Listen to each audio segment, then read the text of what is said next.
Welcome everyone. I'm Grace Ivins. I'm the coordinator for the NSF Secure Spark webinar series. Thank you for joining us today. This is our Department of War Risk Matrix with Chris Gardner and Lori Schultz. I just have a few logistics before we begin. So this session's being recorded. It will be posted on our YouTube channel. So we're going to have microphones and cameras off for that reason, as I said. What I want you to do is use the Q&A feature at the bottom of your screen to submit questions for Chris at any time. Lori Schultz is going to moderate those for us, and we'll bring those questions to Chris during our Q&A portion. Let's reserve the chat for comments and technical issues, primarily for technical issues. Other comments are okay, but let's not flood that too much. At the end, we ask you to fill out a brief survey, which I'm going to link in the chat here in just a second. Our webinar series is still new, so we really do need your feedback to improve the series and to get, other topics that you all would like for us to address. We are very pleased to have Lori Schultz moderating today. So Lori, I'm going to turn it over to you to introduce our topic and speaker. Great. Thank you. Thank you, Grace. And thank you all for being here today. It's my pleasure to introduce Chris Gardner, the Director of Science and Technology Protection at the Office of the Assistant Secretary of War for Science and Technology, which is in the Office of the Undersecretary of War for Research and Engineering. Chris is generously giving his time today to talk about the updates to the risk matrix. And so, Chris, whenever you're ready, thank you. No, Lori, thank you. And yes, once again, my name is Chris Gardner. And I'm the Director for S&T Protection in the OUSD RNE. And today, my main focus will be an update on the Department of War's matrix and an overview of the fundamental research risk review process and what we do for reviewing fundamental research proposals to protect taxpayer funded work from unwanted technology transfer. At the Department of War, our goal is to safeguard our national security while upholding the principles of open science that are vital for U.S. innovation. And the short presentation today will provide an overview of the strategic context from the Department of War perspective, the policies, the Department of War policies themselves, and the tools that we use and you should be aware of to ensure that we're meeting the policies as established by the Department of War. So just as a background and a little bit of information, a little strategic context. So we do operate in a complex global environment marked by strategic competition, particularly from nations such as China and Russia, who actively seek to acquire U.S. technology through various means, including talent recruitment programs. Our primary challenge in all the federal funding agencies is to strike the right balance, protecting federally funded research from these threats while preserving the open, collaborative environment that has made the U.S. a global leader in innovation pretty much for the past 100 years. But we must be pragmatic. We cannot protect everything that we fund, nor would we want to. Our strategy is to prioritize the protections against the most critical technologies and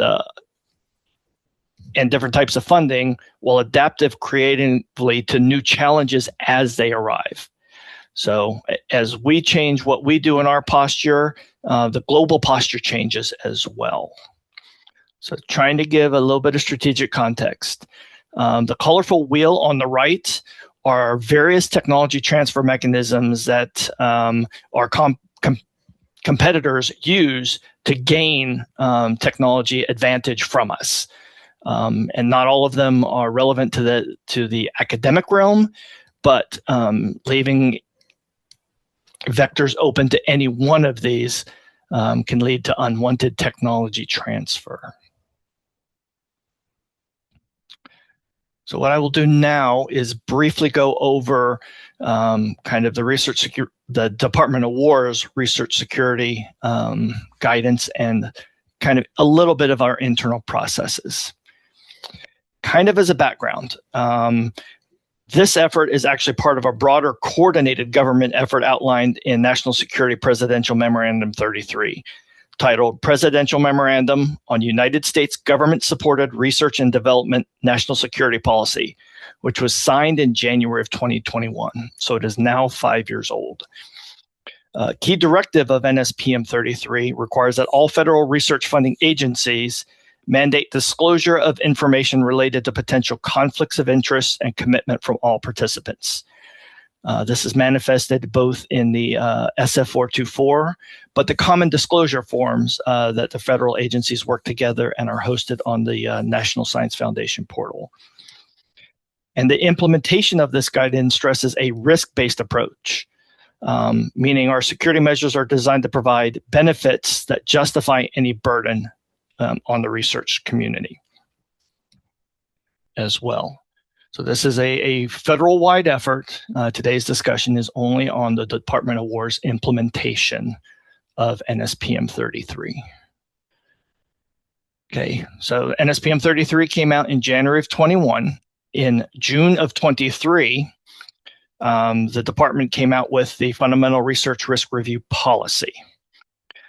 So we publicly released the comprehensive policy to counter unwanted foreign influence in the research we fund at institutes of higher education.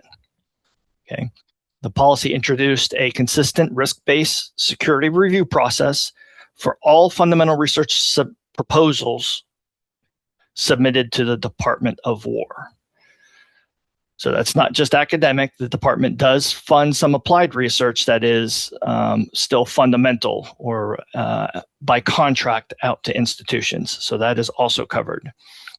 So to do that, we also developed the decision matrix to help to design program managers within the department and researchers to identify and assess risks into 4 key areas, and you see them there: participation in foreign talent recruitment programs, funding sources, foreign patents, and entity lists. Okay, as part of that, a little more detail on that. So the 4 factors described down the left-hand side, a little more detail. And the graphic on the right is a snapshot of the matrix that was released this year. So that is a snapshot of the newest risk matrix, which can also be found at the hyperlink at the bottom of that page. So the decision matrix is structured around the 4 factors that can signal a potential conflict of interest or commitment. Not that it is an actual, but is a potential. And these are the same. The updated matrix includes the same 4 factors.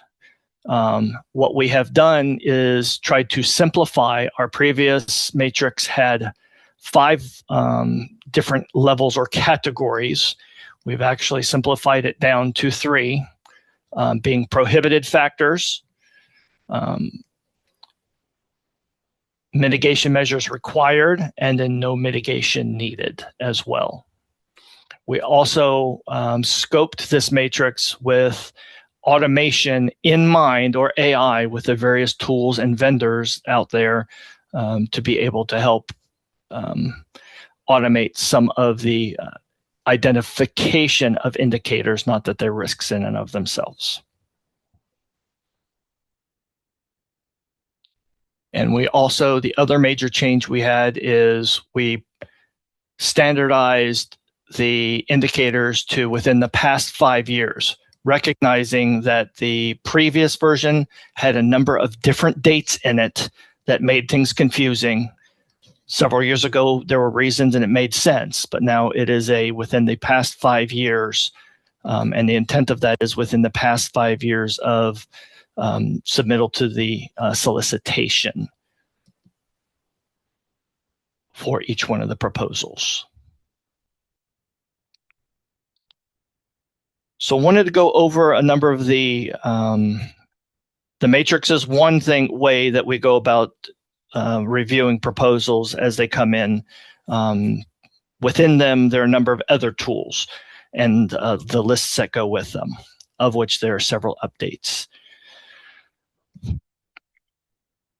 So previously, 1286 list, which we'll also go over, was the only list we looked at primarily. We also looked at the Vicente list and some of the other ones. But the U.S. government maintains several restricted party lists that identify individuals, companies, and institutions flagged as a concern to national security. So effective in January of 2026, the Department of War funds cannot be used for fundamental research involved in collaboration with or the use of equipment from any of the entities on these lists, which I will get into in a moment. So the principal one to this community, though, is the 1286 list, which names foreign institutions confirmed to engage in problematic activities that would impact your eligibility for federal funding from the Department of War. Some of the other federal agencies are also using the 1286, but it is absolutely from the Department of War standpoint that it's an entity list that we use.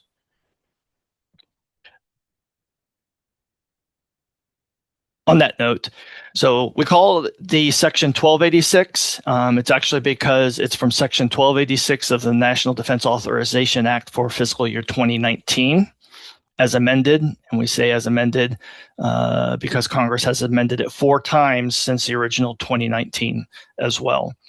So the 1286 is updated and published annually by my office, identifying foreign institutions and talent programs that pose a threat to U.S. national security interests. The most recent updates from last year, last summer, included entities such as the People's Republic of China military universities and key defense labs. So we strongly advise all researchers and institutions to be cautious when engaging with any institution on this list. And I am actively staffing the 2025 version of the list right now. So there are specific criteria in section 1286 for the institutions to be on the list. There are also a requirement to do the talent programs, but after the 1286 came out, we have the Malign Foreign Talent Recruitment Program definitions from the Chips and Science Act that actually come into play as well. So if you see at the top, that's the 23 list, snapshots of it, and the Malign Foreign Talent Recruitment Program, there's only 6 on there, and then the definition from the Chips and Science Act. One of the reasons we have not updated to a longer list, some claim there are several hundreds of them, is names have changed so fast, keeping a list updated would be untenable at this point.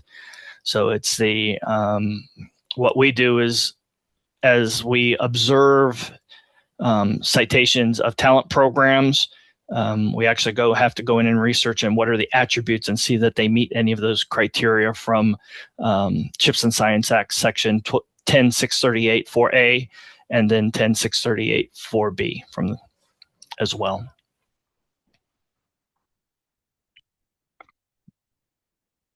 The other list that we had been looking at but is now a prohibited entity list is the section 1260H, Chinese military affiliated companies operating in the U.S. This list is also a Department of War list. It's from, I think it's 2021 NDAA for 1260H, and it is maintained by a different office. Those updates, you can see at the bottom, you actually have to go to the Federal Register and search 1260H. It's how I go look it up as well to see what companies are on the 1260H list for that one. The biggest change for all institutions with the prohibition is we are prohibited from funding any fundamental research proposal that is using equipment from any of these companies. And if you are collaborating with researchers from these companies. So it's more than just the previous collaboration, it is also equipment from. So it's something your institutions and researchers do need to be aware of, where the equipment is coming from that you're doing the research with.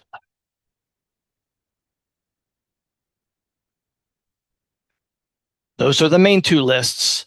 I know this is very small, but if you go back to the citation on the basic research site or the academic liaison site. This is also listed there.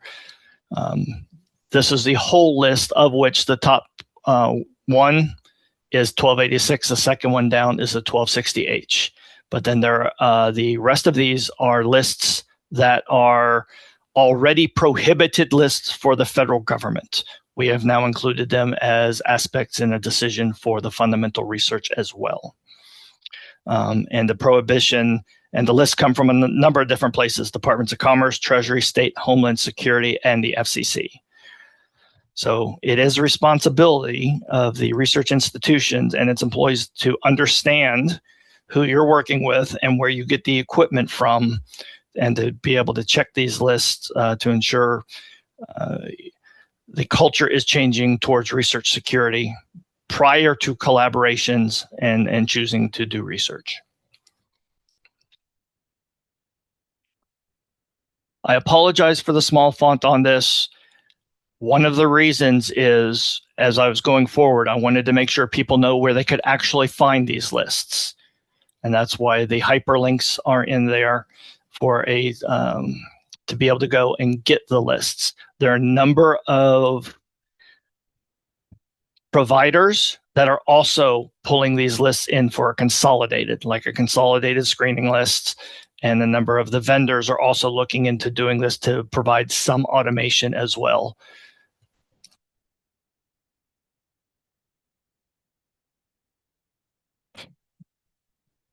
I know this was pretty quick and pretty short, but part of it is just a quick overview on the updates.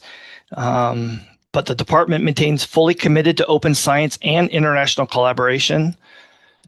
Our policy is designed to mitigate specific identifiable risks, not to halt international partnerships. One of the reasons I'm doing this and do the outreach is our implementation will be transparent and trying to be consistent across the Department of War. And it will not discriminate based on race or national origin. And said we will not penalize researchers for activities considered acceptable before the policy guidance was issued as well. So even with that NSPM being now 5 years old, it is still an evolving process.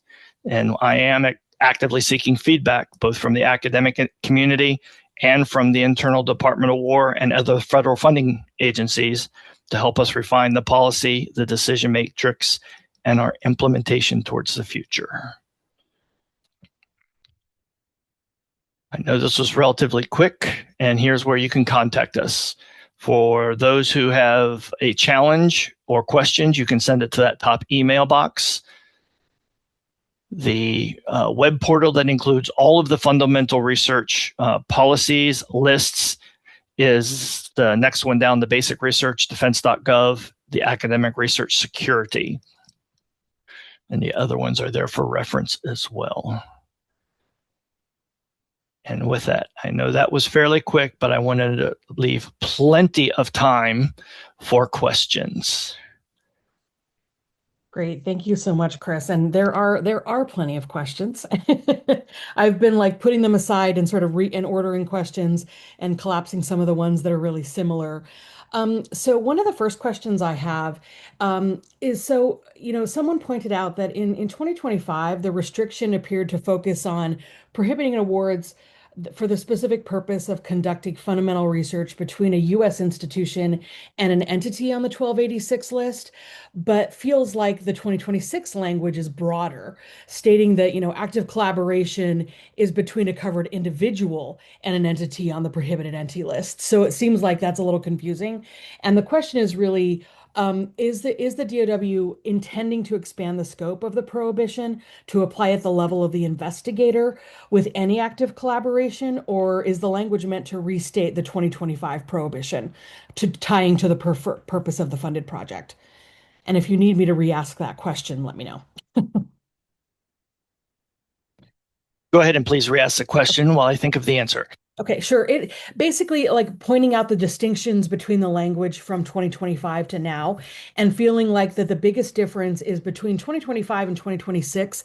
The distinction of fundamental research changed from the institution and an entity on the prohibited lists to an investigator or covered individual on the prohibited lists. So is that the real intent? Is that the scope is expanded to apply at the level of the individual, or does it not? So it does get down to the individual. I would say even the previous one, as doing the reviews, and many who had risk mitigation plans from the Department of War components, you saw many questions being asked about the key personnel and the collaborators on research. So this, I wouldn't say it's a change from that aspect, but it is because research is done at the individual level. And when we added the additional lists, it is the individuals then, are you doing co-research with a 1260H company researcher? So an institution may not, but an individual researcher may. And that is, yes, we realize that the awards are with the institution, but the research is done at the researcher level. Great, thank you. So the next question is sort of there. We've received this question in multiple ways, in terms of what qualifies as a collaboration, and I have a couple of examples. We'll just go through them one by one. I'll ask the questions individually. The first one is, and this happens in a number of scenarios, where we have a covered individual, our faculty member, who has someone on their research team, might be a postdoc or a co-I, for instance, who might be transitioning to employment at another institution, like one that is on the prohibited entity list. So if the publications are still in progress at the time of the move, does it qualify as a collaboration? I mean, the assumption being made is the research work happened while that postdoc or person was at the U.S. university, and now they're going to an organization on the prohibited entities list. How would that be viewed? It's a great question. I've actually observed this myself. Typically, what we do from the OSW, and I hope the components do as well, is we ask for clarification. Part of it is, if you're looking at the publications, which is a lagging indicator and not always great, but we would ask for clarification as to the nature of the indicators that we've observed.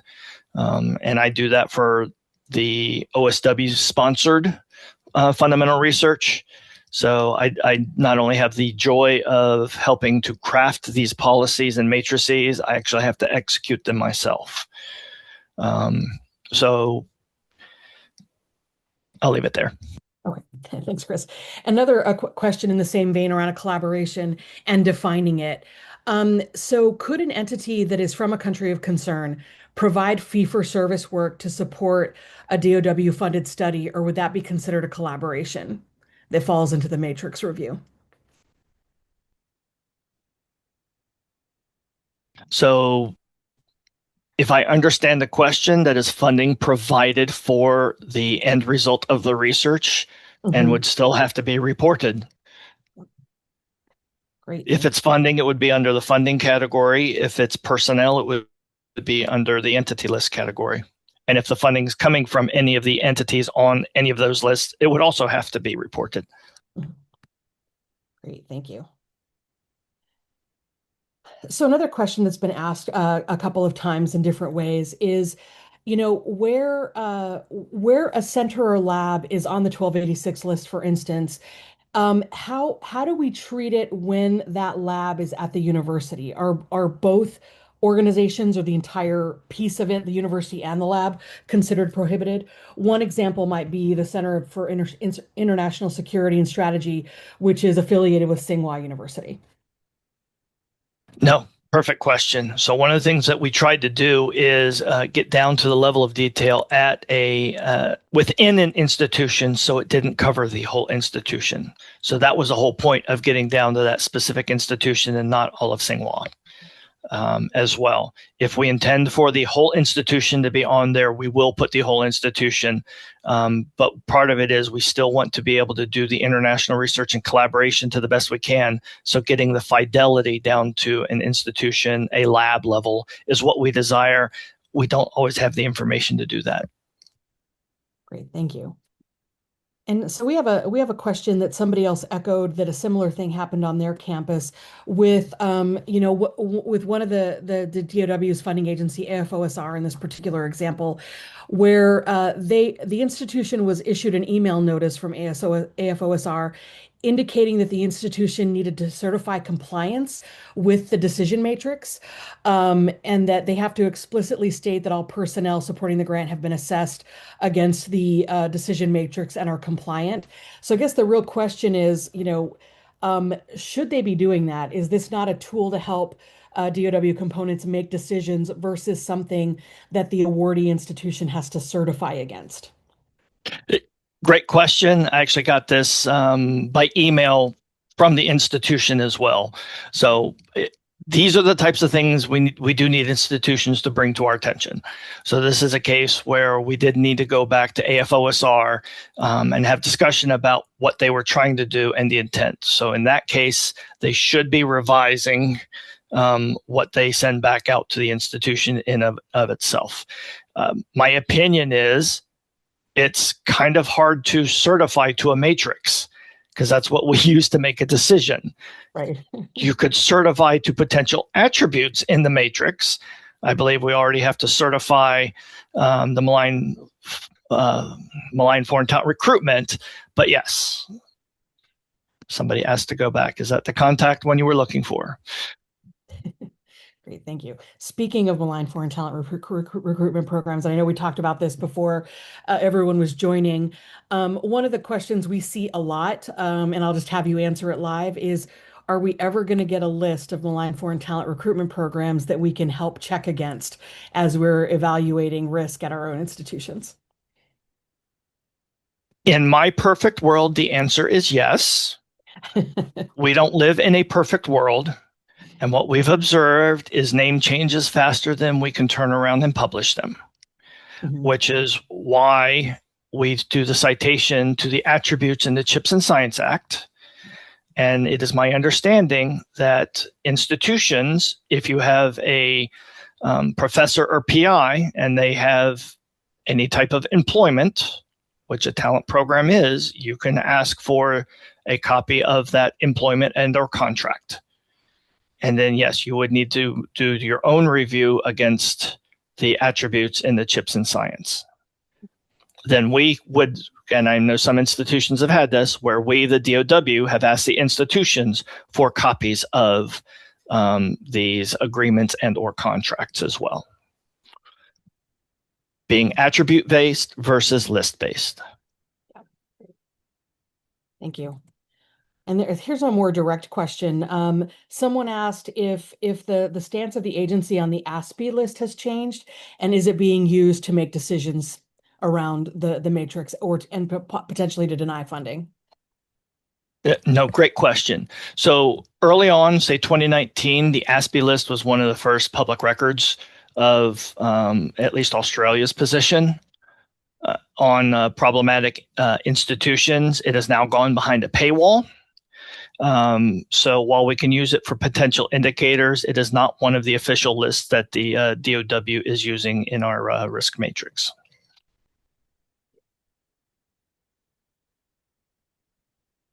So another person asked that one of the DOW components informed them that they were expanding the definition of covered individual to all personnel, including graduate students. So is this a directive for all components? It is not. Reach out to me separately, and we will have that. We can have that discussion.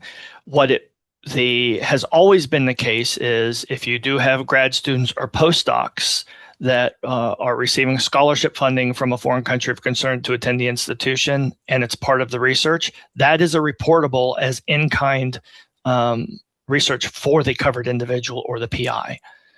So that would have to already be reported. I don't know if everybody is actually submitting that already.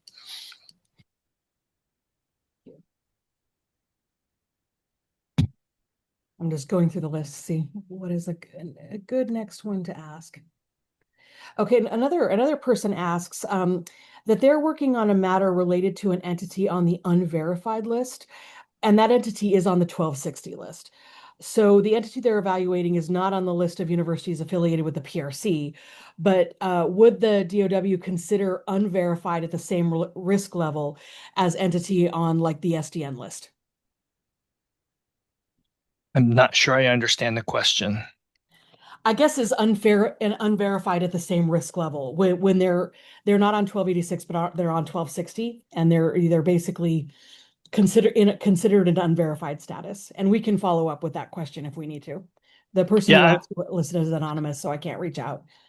no, that's fair. I'm not sure I understand the unverified. So there, if I counted correctly, 13 of the new lists that are the ones that we will be looking at. So it's not going to be verified. It will be, or unverified. It will be on one of those lists as we make our review and our decisions.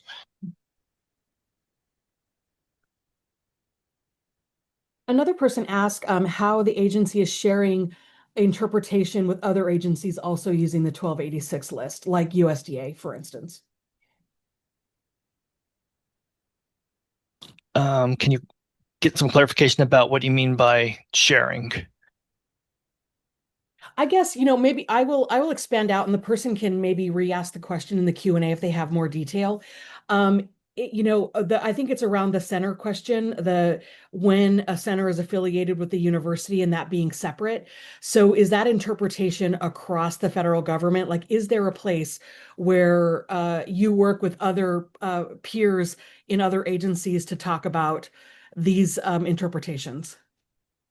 Yes, we do. We actually have discussions at the OSTP research security level across most all of the federal science funding agencies on a number of things, including the NSPM 33 aspects, research security, and we do have discussions on the lists every once in a while. How each agency builds their own version of this is unique to them, because some agencies like National Science Foundation and Department of Energy have additional congressionally directed requirements that they have to do as well, like my 1286. I just happen to have the joy of having to create the 1286 list as well. I do get nominations from both. I can get them from institutions. If you see something that looks fishy that meets the criteria of the 1286 list, I will take a nomination. I take it from within the Department of War, and I do take it from other federal science funding agencies on nominations that meet the criteria for 1286. Thank you. So another question that is sort of centered around the definition of a collaboration. Can a student that is actively enrolled at an entity on the 1286 list do research at our institutions? It's a broad question. That is a broad question. Can a student, an active student, so that would be like a visiting scholar? Or an undergrad or graduate student that is an enrolled student taking classes. So they're dual enrolled. It doesn't say that. Let's assume they're not. Let's assume they're visiting. So if they're visiting, if they still have an active appointment at the foreign country of concern institution, that could be a problem. Thank you. We'd have to look at it on a case by case. If it is somebody who graduated from those institutions and are now working in your labs, that is not considered a problem.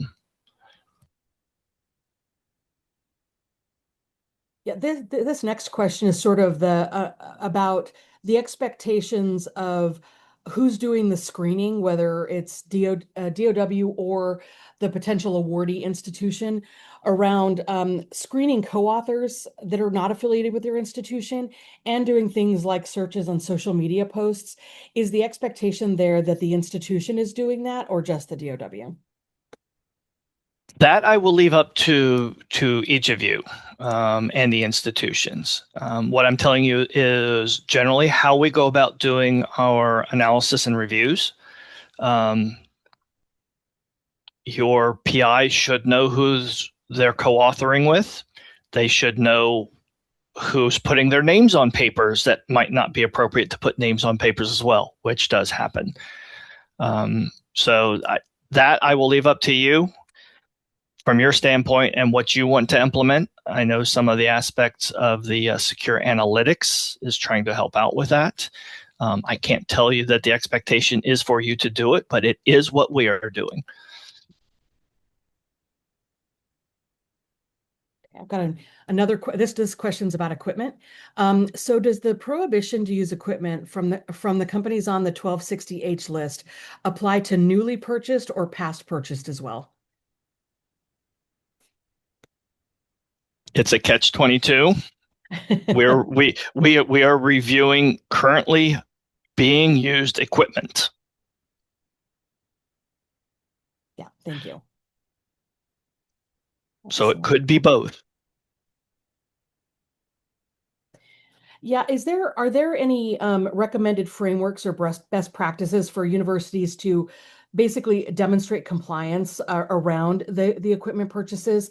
Because you say, currently being used, which could mean previously purchased years before we were having this conversation.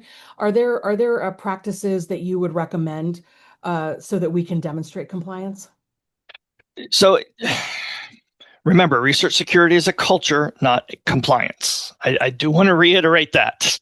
It's like safety culture with that. So this is a known, or I don't know how widely known, potential looming issue that we're going to have to deal with. Because part of it will be is if that equipment is what you have in the lab, we may need to, on a case-by-case basis, if you acknowledge that you have equipment from, have the discussion with the components about what, if anything, you can do with that and try and migrate off that equipment. Great, thank you. See, remember, all of this is about getting to a mitigation. Mm-hmm. Is our intent is to have the discussion for mitigation and try not to get to flat out prohibition. So for those institutes who have received mitigation letters from the components, many of them are trying. And in most cases that I've been part of the discussions about them, we have actually gotten to mitigations. Very rarely has there been a flat out denial where they couldn't come to some agreement about how to get to mitigation. Great, thank you. And since we were just talking about equipment, someone asked just now, what about the use of data generated using now prohibited equipment on an active award?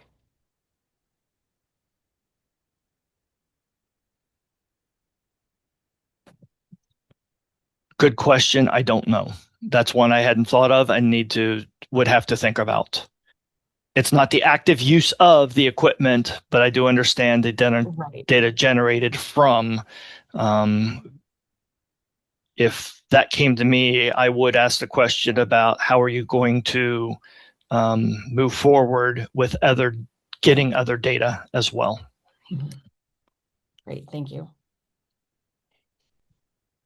So we've got plenty of questions. I'm just sort of thinking of a cohesive way to ask them. So someone asked if you could please clarify.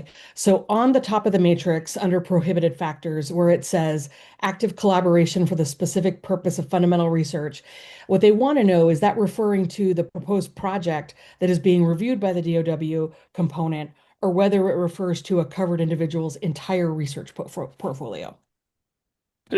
Great question. And it's for that specific proposed effort.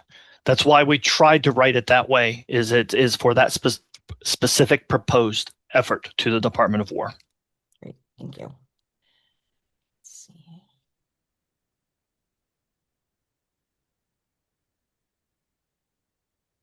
Yeah, there's a comment in here about malign foreign talent programs, and we know the conversation around it's difficult to know who they are because they change who they are as soon as we think we know who they are. Some of the feedback that I don't know if you have a comment on is that they will get a component coming back and flagging co-authors on historical publications as having tied it to malign foreign talent programs, but how that information was obtained is unclear to the potential grantee institution. I don't know if there is something you can say about that.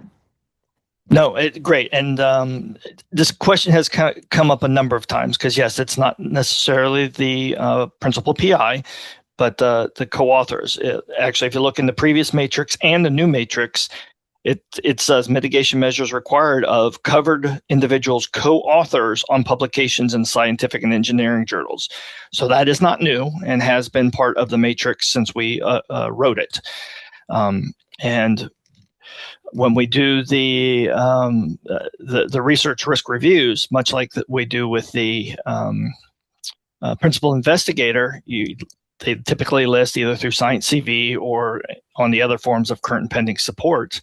We look through the publications and then also look at who is cited as co-authors and their affiliations. One hop. So just the PI's publications and the co-authors on their publications. We don't try and dig down 7 layers of Kevin Bacon or anything like that. Yeah. But in those cases there, and I've seen some recently, was a citation by co-authors clearly stating that we thank the XYZ talent program for funding my portion of the funding for this paper. Great, thank you. So sort of speaking about co-authors still is, where can we have the conversation when one of our PIs might be a co-author on a paper with collaborators he has never met, and this is highly discipline specific.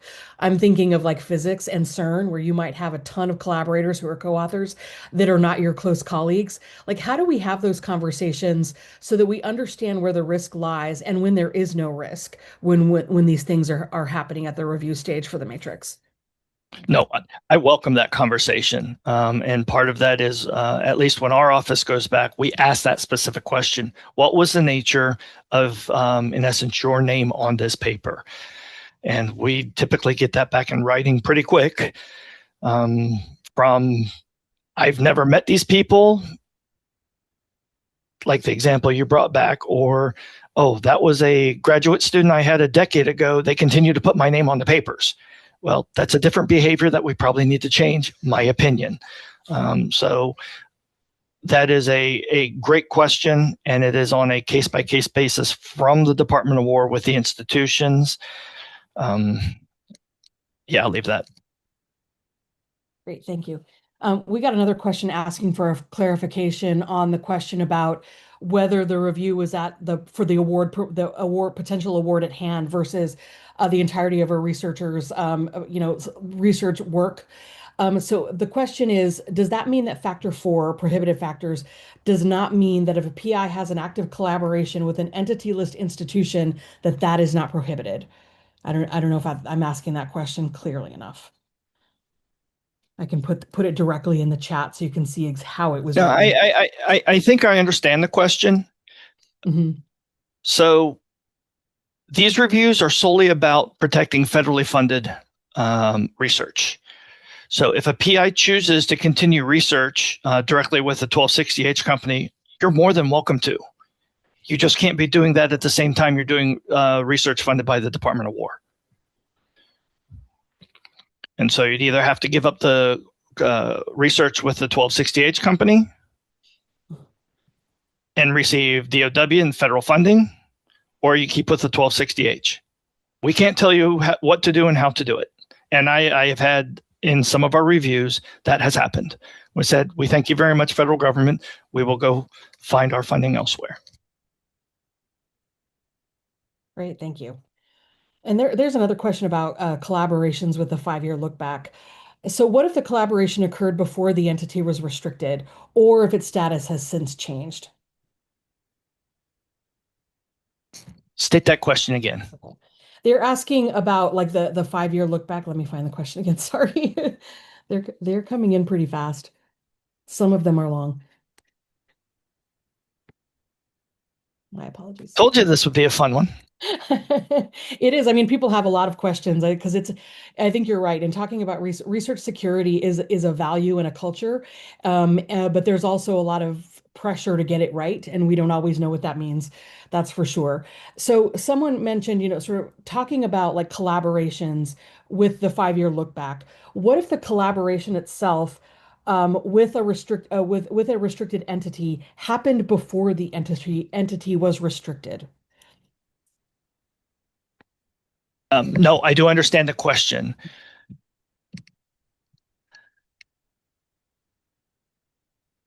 And I have seen it, and we have brought it up. And when we do our own analysis, we actually look at the dates that the entity was added to the restricted list. And we make note of it. Okay, so XYZ company was added to 1260H in 2024. The collaborations and research was in 2018.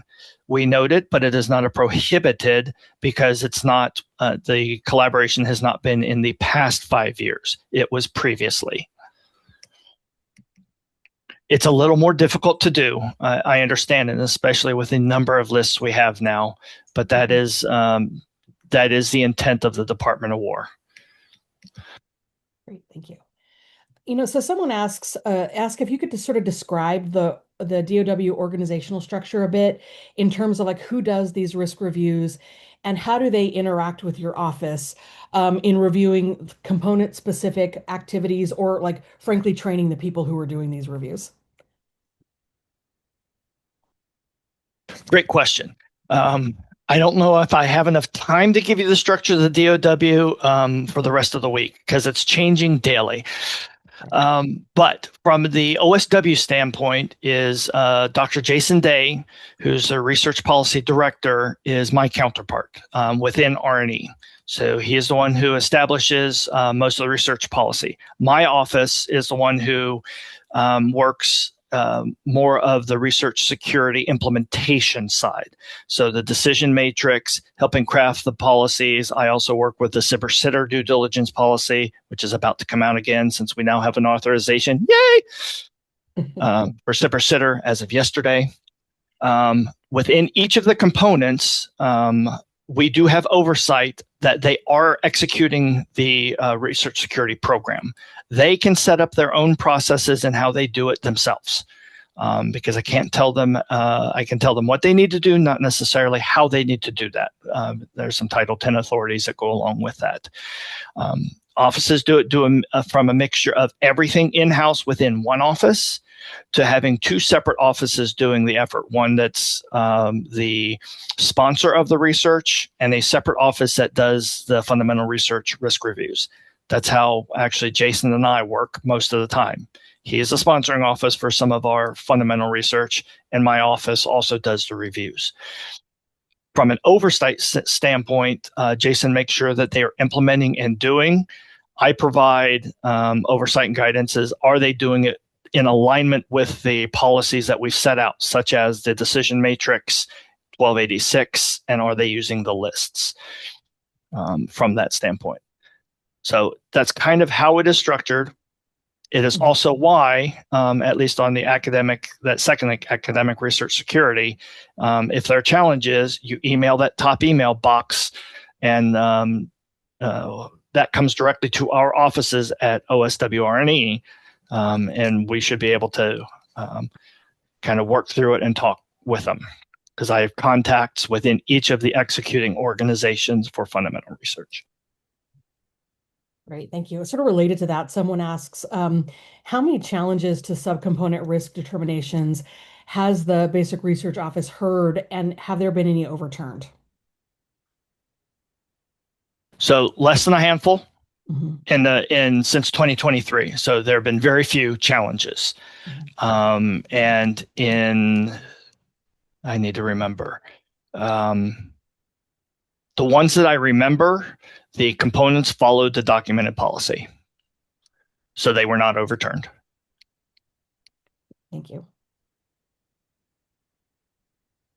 So there's a question about like something that is in the risk matrix.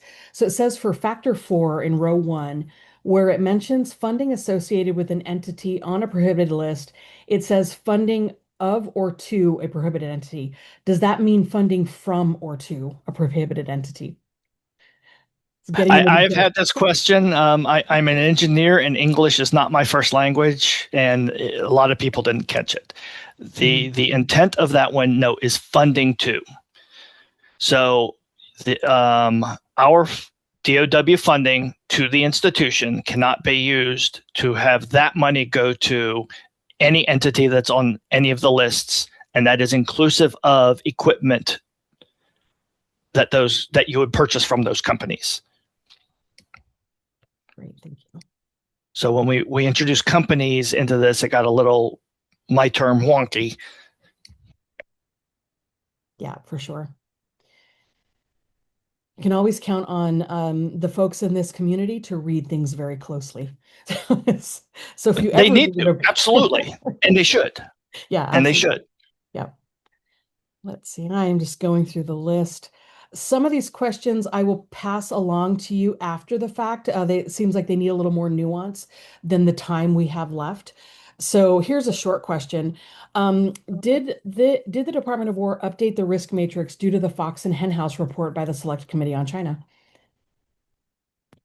It was one of the reasons we did the updates, yes. There was both the Fox and the Henhouse and discussions within the department, and it was primarily because 1260H was implemented, and it was by summer of 26. The department couldn't contract with any 1260H company, and by 2027 couldn't subcontract. And we recognized that we had nothing in place to inclusive of doing the same thing for assistance agreements, which include grants. So it was both. It was because of things that we identified as gaps in the Fox and the Henhouse, and the 1260H prohibition to the rest of the department. Another reason is because of both of those. January 7th, the Undersecretary of War for Research and Engineering put out an augmenting policy memorandum directed at us, not at anything that academia would have to do, which also included directing me to include 1260H as part of the policy, the updated matrix and policy memo. Yeah, so as I mentioned before, I'm sort of taking moderator's privilege on some of these longer questions that I think require a more nuanced response than the time we have left. So we will send those to you. In the meantime, what is the best way to reach out to you and ask the questions as folks stumble across and are presented with these questions and issues that seem to be happening on a daily basis these days? They do. And the best way, people have emailed me directly. They've emailed Jason directly. The best way is actually sending it to this top email, the academic liaison.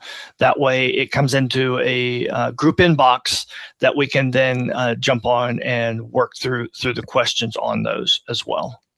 Great. Thank you. I'm going to ask one more question, and then if there's anything else that you wanted to maybe even ask this group, you could. Do you anticipate that the companies named under the Biosecure Act, which are not already on the 1260H list, will be added? I don't know. Some of the challenges, and it was with all of these lists, they were created at various points in time based upon various requirements from Congress. So I don't see it out of the realm of the possible for them to be included as their own prohibited statutory language federal wide.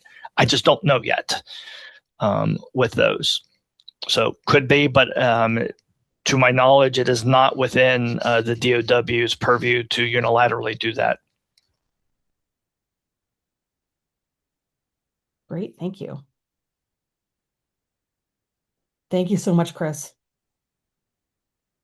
You are very welcome. We put you through the ringer today. Thank you for being here and for sharing the information. And I know that people appreciate the ability to reach out to you and Jason and others to get these very sticky questions answered.